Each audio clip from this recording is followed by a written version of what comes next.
Good day to everyone. Welcome to REC channel. आज हम vault विथमन के द्वारा लिखा गया सॉन्ग ऑफ माई सेल्फ के बारे में पढ़ेंगे। ठीक है। लास्ट क्लास में हमने ये चैप्टर पोइट्री सेक्शन का chapter 2 song of my self जो कि वॉल्ट विथमन के द्वारा लिखा गया है, इसका हमने अध्ययन किया था, जिसमें सिर्फ और सिर्फ हमने वॉल्ट विथमन के बारे में बताया था। एक बार फिर से वॉल्ट विथमन के बारे में थोड़ा थोड़ा रिवाइज करते हुए मेन पॉइंट्स को देखते हुए हम लोग पोएम की तरफ चलेंगे। तो सबसे पहले यहाँ देखिए, वॉल्ट विथमन का जन्म कब हुआ था? 1890 यानी कि 1819 में इनका जन्म हुआ था और मृत्यु 1892 में। ठीक है। ये लोगों के बीच में किस नाम से जाने जाते थे? तो पीपल पोएट, जो कि यहाँ पे लिखा हुआ है, पीपल पोएट के नाम से जाने, यानी कि लोगों के कवि के नाम से जाने जाते थे।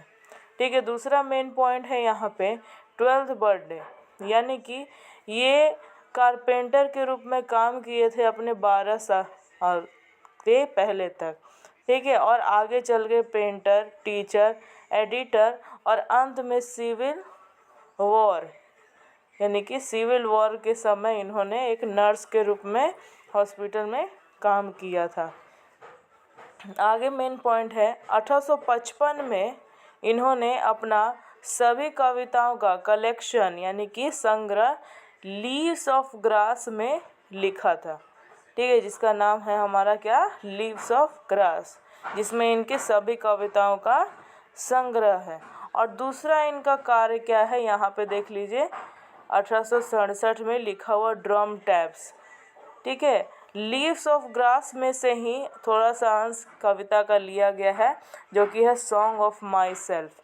ठीक है। इनके कविताएं जो है, ये वॉल्ट विथमन जो है अमेरिका से बिलोंग करते थे, लेकिन इनकी कविताओं में देखा जाए तो ज़्यादातर इनकी कविताएं अभी के समय में यूरोप में मिलती हैं। ठीक है।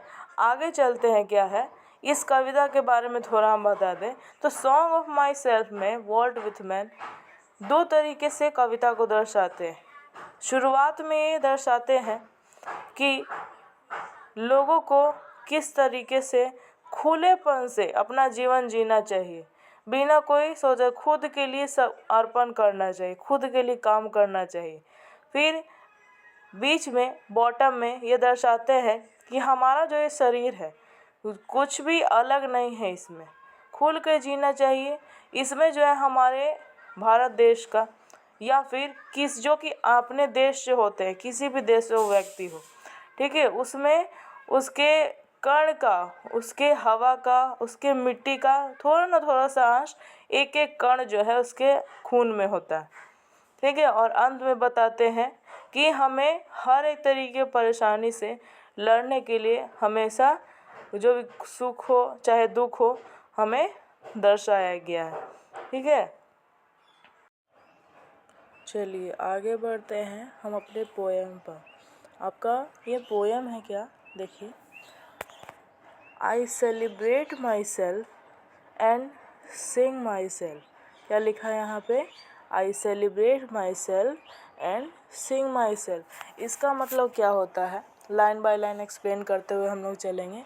इसका अर्थ क्या होता है? आई सेलिब्रेट माई सेल्फ, यानी कि मैं खुद के लिए जीता हूँ, खुद के जीवन को सेलिब्रेट करता हूँ, खुद में खुश रहता हूँ। एंड सिंग माई सेल्फ, और खुद के लिए गाता हूँ और खुश रहता हूँ। आगे कहते हैं क्या? And what I assume you shall assume. जो मैं सोचता हूँ और समझता हूँ, जो मेरा विचार है वो कहीं ना कहीं आपके विचार से मिलता जुलता है। ठीक है। वही बोला, and what I assume you shall assume. जो मैं सोचता हूँ या जो मेरा विचार है वो कहीं ना कहीं आपसे भी मेरा विचार मिलता जुलता है। For every atom belonging to me as good belongs to you. जो एटम यानी कि जो कण मेरे या फिर मुझसे बिलोंग करता है, मुझसे संबंधित है। बिलोंग यानी कि संबंधित, से संबंधित है। वो कहीं ना कहीं अच्छे तरीके से आपसे भी बिलोंग करता है। इस पहला पंक्ति में कहने का क्या अर्थ है समझिएगा। कवि कहते हैं आई सेलिब्रेट माई सेल्फ, यानी कि खुद के लिए खुश रहना चाहिए। मैं खुद के लिए खुश रहता हूँ, खुद के जीवन को सेलिब्रेट करता हूँ और खुद के लिए गाता हूँ। दूसरे लाइन में कहते हैं कि I assume you shall assume, यानी कि जो मैं सोचता हूँ, जो मैं समझता हूँ, जो मेरे विचार है, कहीं ना कहीं आपसे भी मिलते जुलते होंगे।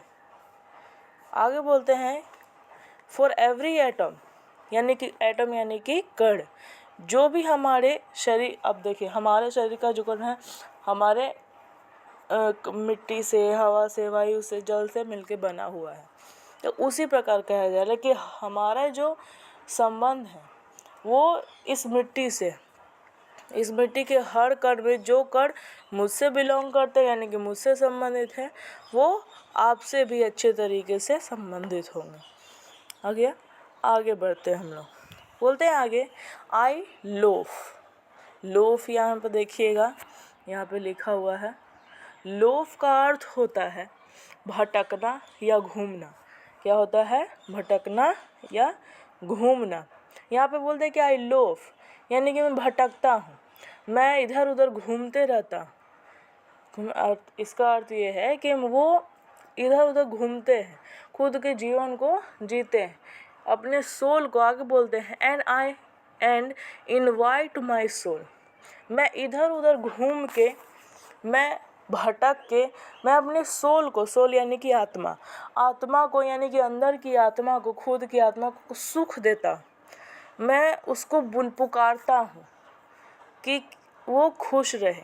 इस संसार में भटकते भटकते मैं उसको दिखाता हूँ कि वो कितना अच्छा वातावरण है, हमारे पास कितना अच्छा कण, उसको दर्शाते हैं। आगे समझ में, आगे चलते हैं। आई लीन, अब लीन का अर्थ है आराम करना या सहारा लेना। दो अर्थ निकलता है इसका लीन का। यहाँ पे देखिए लीन लिखा हुआ है। लीन का अर्थ होता है आराम करना या सहारा लेना। ठीक है, आगे बढ़ते हैं। I lean and loaf at my ease observing a spear of grass. यहाँ पे कुछ हम बता दें, कुछ मीनिंग्स, कुछ वर्ड्स का। लोफ का तो हम पहले बता दिए हैं। लोफ का अर्थ क्या होता है? भटकना या घूमना। लीन का अर्थ होता है आराम करना या सहारा लेना। आगे बताते हैं। फिर हमारा यहाँ पे देखिए माई एज का अर्थ होता है हमारा आराम करना। ठीक है, आराम से। एज का अर्थ होता है आराम से। ऑब्जर्विंग क्या होता है बता दिए, संबंध, कुछ सोचना, कुछ महसूस करना। ऑब्जर्व का अर्थ होता है कुछ महसूस करना। और यहाँ पे ब्लैक से लिखा हुआ है SPEAR, स्पीयर यानी कि नोक। नोक यानी कि कोई नुकीला चीज़ जिसे बोलते हैं, कोई भी चीज़ जो नुकीला हो तो उसके नुकीला को हम लोग बोलते हैं स्पीयर। तो इससे समझते हैं यहाँ पे क्या बोल रहे हैं कवि वॉल्ट विटमैन। बोलते हैं I lean and loaf at my ease observing a spear of summer grass. Summer grass जो कि कटीले कांटेदार, मतलब गड़ेगा नहीं लेकिन हल्का चुभता है, उस तरीके जो गर्मी में घास उगता है उसको बोलते हैं।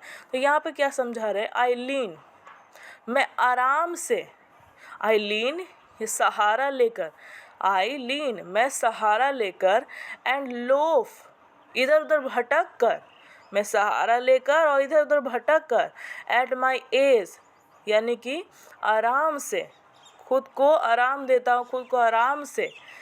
Observing a spear of summer grass, किसको महसूस कर? समर ग्रास जो है यानी कि नोकी, समर ग्रास के जो नोक है, स्पीयर यानी कि नोक, जो उसके चुभन को, उसको धीरे धीरे आराम से, ऑब्जर्व यानी कि महसूस करता हूँ, उसको आराम से सोचता हूँ, उसको महसूस करता हूँ किस तरीके का वो उसका आचरण है।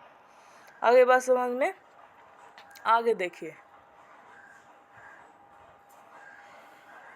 अब यहाँ पे बोलते हैं, यहाँ पे माई टंग, यहाँ पे स्पेलिंग देखिए, हम बताए थे कि इसमें जो राइटर्स हैं वो ब्रिटिश राइटर्स हैं और मिडिल इंग्लिश का इसमें यूज़ किया गया है। तो यहाँ पे देखिए इस कुछ स्पेलिंग, जैसे पिछले चैप्टर में आपका स्वीटेस्ट लव में आपका कुछ वर्ड जो था ब्रिटिश इंग्लिश से लिया गया था, इसीलिए गो का स्पेलिंग GOE था, द का स्पेलिंग THA था, इस तरीके से। तो यहाँ पे देखिए टंग का स्पेलिंग क्या है, TUNGUE। ठीक है, तो कंफ्यूज नहीं, इसको टंग ही पढ़ेंगे। आगे देखिए, my tongue every atom of my blood, मेरी ज़ुबान, माई टंग यानी कि मेरी ज़ुबान, and every atom of my blood, और मेरे खून का एक एक कण, formed from this soil this air, formed from यानी कि किससे बना हुआ है किससे, दिस सॉइल यानी कि इस मिट्टी से, दिस एयर इस हवा से, और भी कणों से, हमारे जल से, पानी से, हवा से हमारा बॉडी पूरा बना हुआ है। ठीक है, तो उसी को यहाँ पे दर्शाया गया। यहाँ पे कुछ देशभक्ति की चीज़ें यहाँ इस लाइन में हमको बताई गई हैं कि माई टंग मेरी ज़ुबान, every atom of my blood मेरे शरीर का एक एक कतर, और उसमें जो कण है, खून में कण है, वो फॉर्म्ड फ्रॉम दिस सॉइल, ठीक है, वो इस मिट्टी से, यहाँ पे हम लोग इस मिट्टी से बना हुआ है, इस हवा से बना हुआ है। आगे देखते हैं, हमारे पेरेंट्स के बारे में बताया गया है।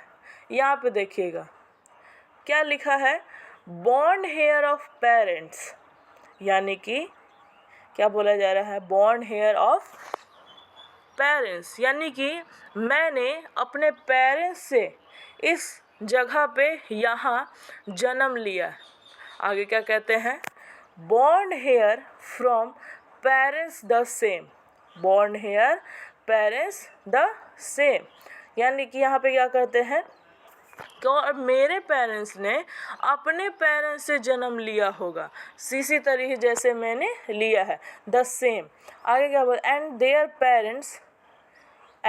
पेरेंट्स द सेम, और उनके पेरेंट्स ने भी जन्म लिया, यानी कि दादा परदादा, यानी कि मैंने जन्म लिया है अपने पिता से, मेरे पिता ने दादा से, और दादा ने मेरे परदादा से। तो इस समय यहाँ पे दर्शाया जा रहा है कि इस धरती जो है कहीं ना कहीं हमसे कनेक्टेड है, हमसे जुड़ी हुई है, हमारे दादा परदादा से हम लोग यहाँ पे रह रहे हैं, यहाँ पे महसूस कर रहे हैं हर एक चीज़ को। ठीक है, इसमें 2 लाइन में हमको दर्शाया गया है देशभक्ति को। आगे बोलते हैं, आप देखिए यहाँ पे खुद के बारे में बताएंगे, ये थोड़ा सा टॉपिक इम्पोर्टेंट है, याद रखिएगा। ये लाइन जो है यहाँ पे देखिए क्या बोलते हैं, यहाँ पे वर्ल्ड विथ मैन, ध्यान से देखिएगा। आई नाउ, मैं अभी 37 years old in perfect health being, यहाँ पे कहते हैं कि मैं अभी 37 यानी 37 साल का हूँ, 37 ईयर्स का हूँ, लेकिन इसके बावजूद मेरा जो हेल्थ है, मेरा जो स्वास्थ्य है अभी तक बना हुआ है, अभी तक मैं स्वस्थ अवस्था में हूँ। आगे क्या कहते हैं, होपिंग टू क्रीज नॉट टिल डेथ, और मैं यह आशा करता हूँ, होपिंग यानी कि आशा, मैं आशा करता हूँ, टू क्रीज नॉट टिल डेथ, और इसी अवस्था को, क्रीज यानी कि उसी अवस्था को या फिर उससे संबंधित उसी अवस्था को, इस अवस्था जो मैं स्वस्थ हूँ, मैं आशा करता हूँ कि मेरी मृत्यु तक मैं इसी अवस्था में रहूँ, मैं स्वस्थ रहूँ। आगे देखिए क्या बोलते हैं, कुछ मीनिंग को लेके चलते हैं। आगे बोलते हैं क्रीड्स, अब यहाँ पे क्रीड्स डार्क से लिखा हुआ है, डार्क करके, इसका समझिए इसका अर्थ क्या होता है। क्रीड्स यानी अर्थ होता है धार्मिक महत्व या धार्मिक मान्यता। तो यहाँ पे कुछ धार्मिक मान्यताओं को बारे में बताया गया है। बोलते हैं क्रीड्स एंड स्कूल्स इन एबियंस, यहाँ पे तीनों का अर्थ समझिएगा। क्रीड्स का अर्थ यहाँ पे है धार्मिक मान्यता, स्कूल्स का अर्थ है हमारा यहाँ पे स्कूल यानी विद्यालय नहीं, स्कूल्स का अर्थ जैसे प्रिंसिपल होता है ना, उसी तरीके स्कूल्स का अर्थ होता है सोचने का नियम, जो भी आपका विचार है, जो भी आपका सोच है, बोलते हैं आओ आगे बोलते हैं एबियंस। एबियंस का अर्थ होता है छोड़ देना या छोड़ दो, छोड़ देना या छोड़ दो। तीनों का अर्थ समझ में आया, लिख लीजिएगा इसको, ठीक है, नहीं समझ में आएगा बाद में काम देगा। आगे सुनिए इसको, क्या बोल रहा है, क्रीड्स यानी कि जो धार्मिक आपकी मान्यता है, धार्मिक मान है, एंड स्कूल्स जो आपका धार्मिक जो आपका सोचने का नियम है, जो भी आपका विचार है, इन एबियंस यानी कि दोनों को छोड़ दो। एक सोचिएगा, अभी हड़बड़ा नहीं है, सोचिए आगे देखिए, दोनों को कह रहा है हमको छोड़ने के लिए, दोनों को छोड़ दो। आगे ये बोलते हैं रिटायरिंग में, यहाँ पे देखिए, retiring back a while sufficient at what they are. बोलते हैं कि जो भी आपका जी चाहे कुछ समय के लिए उस सब चीज़ को, जो बैक है आपका, रिटायरिंग बैक यानी कि जो भी चीज़ है उसको छोड़ दो। A while sufficient what they are, बोलते हैं कि कुछ समय के लिए उस सब चीज़ को छोड़ दो, सभी सोच को छोड़ दो, और जो भी तुम्हारी सफिशिएंट यानी कि जो भी तुम्हारी इच्छा है, जो भी तुम्हारी चाह है, ठीक है, उसको करो कुछ समय के लिए। आगे क्या कहते हैं यहाँ पे बताते हैं वॉल्ट विथमैन, बट नेवर फॉरगेटन। यहाँ पे बोलता है कि जियो, अपने जीवन को जियो, धार्मिक महत्व छोड़ के, मान्यता छोड़ के, अपने विचारों को छोड़ के, सभी के विचारों के जो नियम होते हैं सोचने के, उसको छोड़ दो। जो भी पीछे का हमारा जो सीख है उसको छोड़ दो कुछ समय के लिए, और अपना जीवन जियो कुछ समय के लिए। लेकिन यहाँ पे हमको बोलते हैं बट नेवर फॉरगॉटन। यहाँ पे हमको क्या बताते हैं वर्ड विथ में कि नेवर फॉरगॉटन, उसको कभी मत भूलना नहीं है, बस कुछ समय के लिए छोड़ देना है और अपना जीवन जीना है मस्ती से, खुशहाली से, जो भी आपका मन में है। लेकिन ऐसा उपदेश नहीं है कि इधर उधर कूदे फाने लगे, ठीक है, तो आराम से, ठीक है। आगे देखते हैं अंतिम लाइन में क्या है हमारा, बोलते हैं आई हार्बर यानी कि विश्वास। अब का अर्थ क्या होता है, विश्वास। मैं विश्वास करता हूँ, किस पे विश्वास करते हैं भाई, फॉर गुड और बैड। मैं अच्छी चीज़ से भी विश्वास करता हूँ और जो भी बुरी चीज़ होती है उस पर भी विश्वास करता हूँ। आगे क्या बोलते हैं, आई परमिट, मैं ये खुद को, मतलब खुद को परमिट करते हैं यानी कि परमिशन देते हैं, खुद को बोलते हैं, मतलब कि आदेश देते हैं, टू स्पीक, बोलने के लिए, क्या बोलने के लिए, एट एवरी हैज़ार्ड का अर्थ होता है विपत्ति या संकट, यानी कि वो खुद को परमिट करते हैं कि किसी भी कठिनाई में, किसी भी परेशानी में, किसी भी विपत्ति वाले समय मैं खुल के बोल सकूं, अपने विचार रख सकूं। अगर मान लीजिए कि कहीं पे लड़ाई झगड़ा हो रहा है तो वहाँ पे अपना विचार प्रकट कर सकते हैं, उसके लिए मैंने खुद को परमिट दिया हुआ, खुद को परमिशन दिया हुआ है। तो इस तरीके से हमारा काम होता है। लास्ट लाइन है हमारा, इसको याद रखिएगा, ये भी आपका VBI होगा, इस पर आपको एक्सप्लेन करने के लिए पूछता है, ठीक है, इसको थोड़ा सा याद रखिएगा। क्या बोलते हैं, नेचर का क्या होता है, प्राकृतिक, पर्यावरण, यही ना, नेचर विदाउट चेक, पर्यावरण बिना रुके हुए, क्या बोलता है, विदाउट चेक का अर्थ यानी कि बिना रुके हुए, विदाउट चेक, रुके हुए, नेचर विदाउट चेक, बिना रुके हुए, प्राकृतिक जो है, विथ ओरिजिनल एनर्जी, जिस ओरिजिनल एनर्जी यानी कि अपने असली शक्ति के साथ नेचर जो है चलते रहता है, खुद को बरकरार रखते रहता है, उसी तरीके से हमको वो बोल रहे, वो उसके पास कोई नियम नहीं है, ठीक है, वो चलते रहता है, बढ़ते रहता है, उसको काट भी दीजिए ना तो वो बढ़ते रहता है कि नहीं। तो उसी तरीके से हमको बता रहा है वॉल्ट विथमैन क्या, कि इसी तरीके से हमको जीना है, कोई भी कठिनाइयाँ हो उसका सामना करते हुए हमको चलना है। उम्मीद करते हैं आप लोग को समझ में आ गया होगा।